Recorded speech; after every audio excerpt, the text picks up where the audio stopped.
Hello, this is Dr. Grande. Today's question is, can I analyze the case of Jonathan Nyce? Just a reminder, I'm not diagnosing anybody in this video, only speculating about what could be happening in a situation like this. If you enjoyed this video, please like it, subscribe to my channel, consider supporting me on Patreon, and check out my podcast on YouTube, Bella Grande Media. I will put the relevant links in the description for this video. So first I'll go through the background of Jonathan Nyce. I will move to the timeline of the crime, then offer my analysis. Jonathan Nyce grew up in Collegeville, Pennsylvania.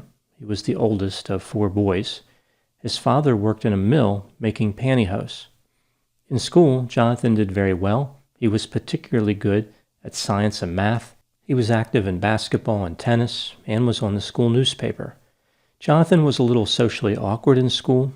His classmates considered him attractive, but he didn't really make progress romantically. In 1968, he enrolled at Temple University in Philadelphia, where in 1976 he would earn his bachelor's degree. He completed his master's degree in 1978 and earned a PhD in molecular biology in 1983. He would find work as a professor at East Carolina University in 1987. In 1988, he was promoted to full professor. At some point, Jonathan married. The marriage would end 7 years later. In 1989, one of Jonathan's friends pointed out an ad in a newspaper placed by a woman named Michelle Rivera. Michelle lived in the Philippines and was the middle child of 7 siblings. She decided that she wanted to live in the United States. Jonathan and Michelle wrote back and forth for about a year before Jonathan traveled to the Philippines to meet Michelle. In 1990, the couple would marry just a few weeks after they met in person. Michelle would arrive in North Carolina 6 months later. At this point, Jonathan was 40 years old and Michelle was 21.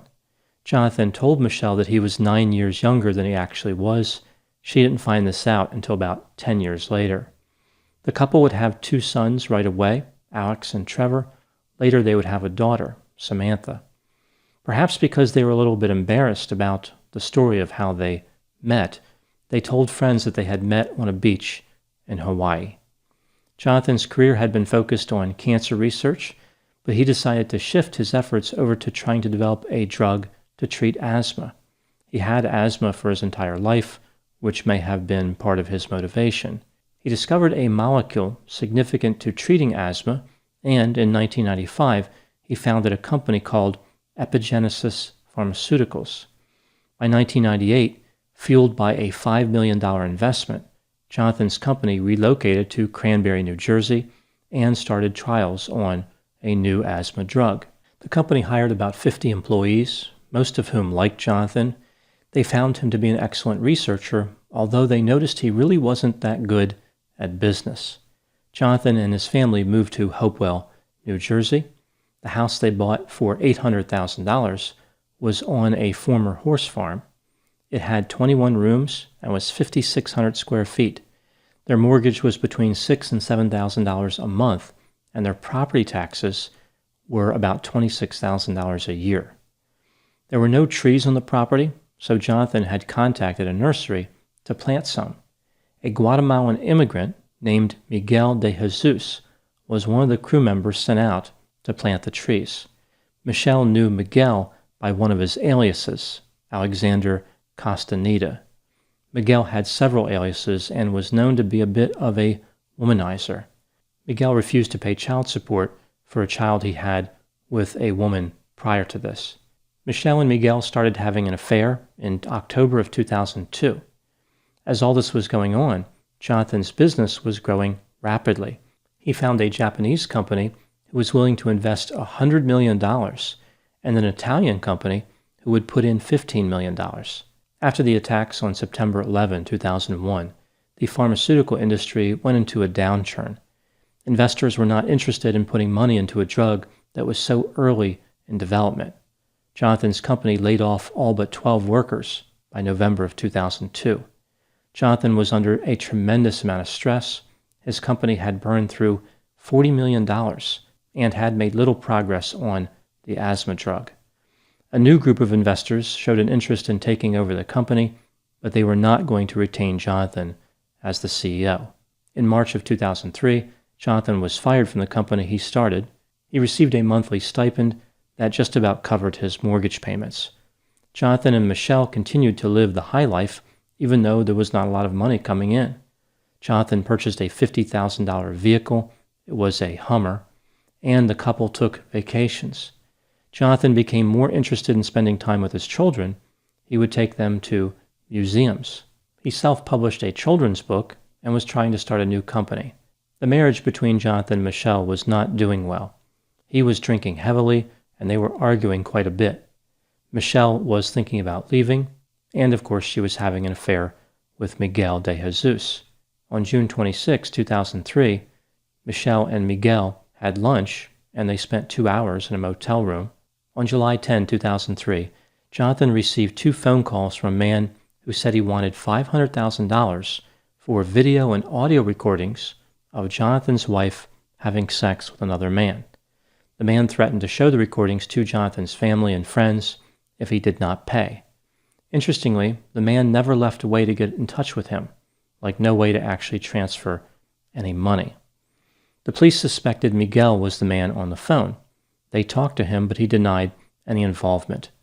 It's unclear how, but Jonathan managed to get Miguel's phone number. Jonathan called him on July 23 and told him to stay away from his wife and family. Michelle told the police about how the affair started in October of 2002. She said that it ended on July 10, 2003, the day that Miguel allegedly tried to extort Jonathan. She told the police that Miguel had become increasingly interested in her family's finances. He tried to borrow $3,000. She ended up giving him $1,000. Miguel was pressuring Michelle to leave Jonathan. Michelle said that she planned on continuing her marriage because Jonathan wanted to stay together for the sake of the children. On August 21, 2003, Miguel and Jonathan would see each other in a courtroom in Hopewell, New Jersey, where Miguel was ordered to stay away from the Nyce family for 2 years. Even though there was a restraining order in place, Michelle and Miguel decided to meet on January 16, 2004. After getting off work at a Chanel makeup counter at Macy's in the Quaker Bridge Mall, Michelle met Miguel, climbed into his vehicle, and they went to a motel on Route 1 that rents rooms for $20 an hour. It's called the Mounts Motel. No doubt this motel does this for people who are just a little tired, like they don't want to sleep all night, they just want to sleep for a couple hours. At about 12:30 a.m. on January 17, Michelle returned to her house. At 8:15 a.m. that same day, a utility crew discovered Michelle's vehicle in a shallow creek just over a mile from her home. The engine was still running. Michelle was behind the wheel and surrounded by blood. Jonathan was arrested and charged with murder and tampering with evidence. According to prosecutors, Jonathan met Michelle when he returned to the house. He pulled her out of the vehicle and threw her face first to the ground. He then repeatedly rammed her head into the garage floor. There's another theory of the crime where Michelle went upstairs and then they went back to the garage and Jonathan Nyce struck her with a baseball bat. But either way, their theory was that he killed her. The prosecutors claim that Jonathan then climbed into the passenger seat of Michelle's green 1997 Toyota Land Cruiser and drove the vehicle to the creek where it was found. He operated the accelerator and the brake with an 18-inch ice pick. So he was sitting on the passenger seat, holding the steering wheel, and pushing the pedals with this ice pick. This made the quality of his driving almost as bad as the average New Jersey driver. Jonathan then maneuvered the vehicle through a break in the guardrail and drove it into about 10 inches of water. He walked back to his home in the freezing weather. The prosecutors believed that Jonathan fabricated the extortion attempt back in 2003 in order to embarrass Michelle and get that restraining order against Miguel. After initially saying that Michelle never returned home the night that she died, Jonathan changed his story. He now said that Michelle attacked him with a knife in the garage and he killed her in self-defense. The police could not locate a knife fitting the description provided by Jonathan. Jonathan was convicted of passion, provocation, manslaughter, and tampering with evidence. He was sentenced to 8 years in prison. Jonathan was released from prison after only 5 years and moved to Collegeville, Pennsylvania. In 2012, he would start several companies which developed drugs to treat cancer in dogs. Jonathan was charged with wire fraud and selling misbranded drugs. Prosecutors say that the product he marketed was not proven to treat cancer in dogs. Jonathan allegedly defrauded hundreds of thousands of dollars from pet owners. If convicted, Jonathan will face up to 32 years in prison. Now moving to my analysis. What crime was Jonathan guilty of in reality? There's really no question that Jonathan killed Michelle. He admitted to that. It's really a matter of, was this something like first or second degree murder, or was it something more like manslaughter? Now, I suppose his story could have been true. This was self-defense, but that seems so unlikely that I'm just going to look at the argument between murder and manslaughter. Let's look at the evidence both for and against the idea that Jonathan was guilty of murder. First, starting with the inculpatory evidence. Investigators found footprints headed away from the passenger seat of the Land Cruiser and toward the road. These footprints matched chopped up pieces of boot soles, which were discovered all around Jonathan's house. In Jonathan's house, investigators found a blood-soaked sock, a bag of bloody towels in the basement, bloody paper towels in a trash can in the garage, and a trail of blood from the rear stairway to the bathroom. Some of the blood was matched to Michelle. A baseball bat was found in the garage. It tested positive for blood, but the blood could not be identified. Michelle wasn't wearing shoes when she was found in the Land Cruiser. There were brown shoes on the passenger side of the vehicle that did not match the blue clothing she was wearing, a crime of fashion which was out of character for Michelle Nyce. Blood was found outside of the Land Cruiser. This seems to be unexpected given that she was inside it when it supposedly ran into the creek. Her injuries did not appear to be from a vehicle collision. For example, she had defensive wounds on her hands. Most people don't have to fight off a vehicle collision with their hands. A note found in Jonathan's house makes it appear as though he was aware the affair had resumed, so he knew that Miguel was back in the picture.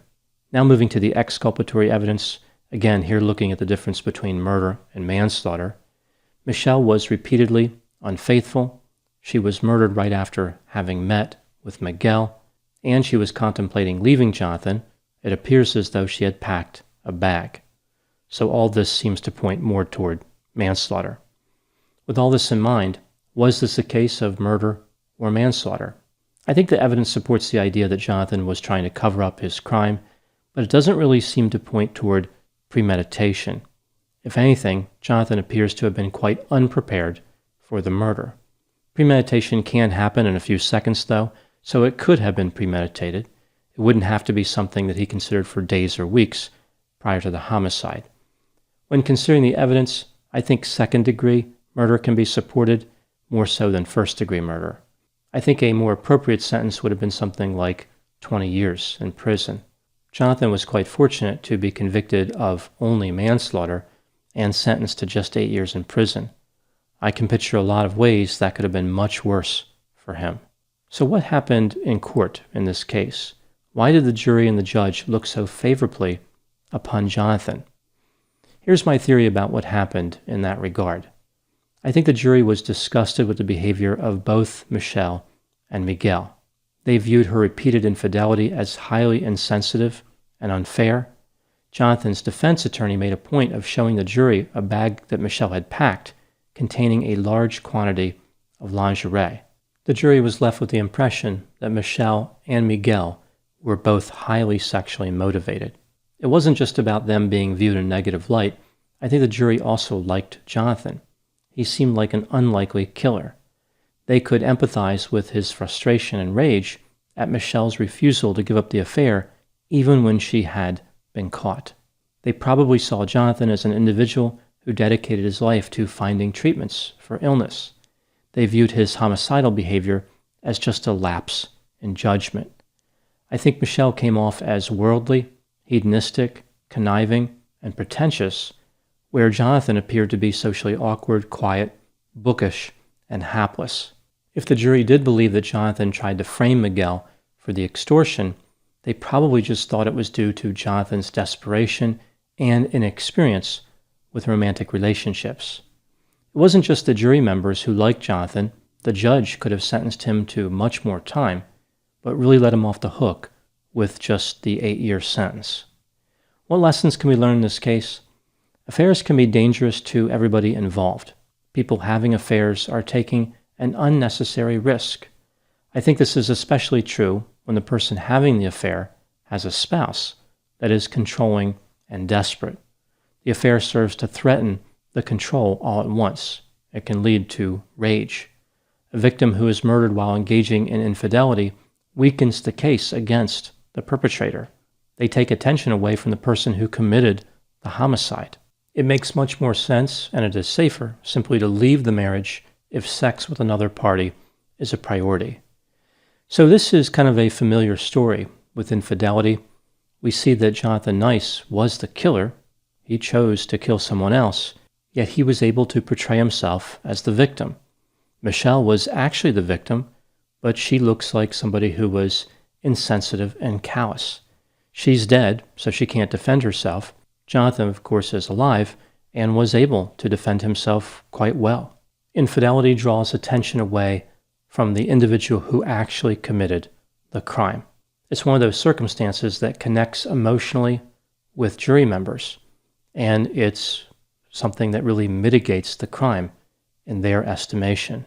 Those are my thoughts on the case of Jonathan Nyce. Please put any opinions and thoughts in the comment section. They always generate an interesting dialogue. As always, I hope you found my analysis of this topic to be informative. Thanks for watching.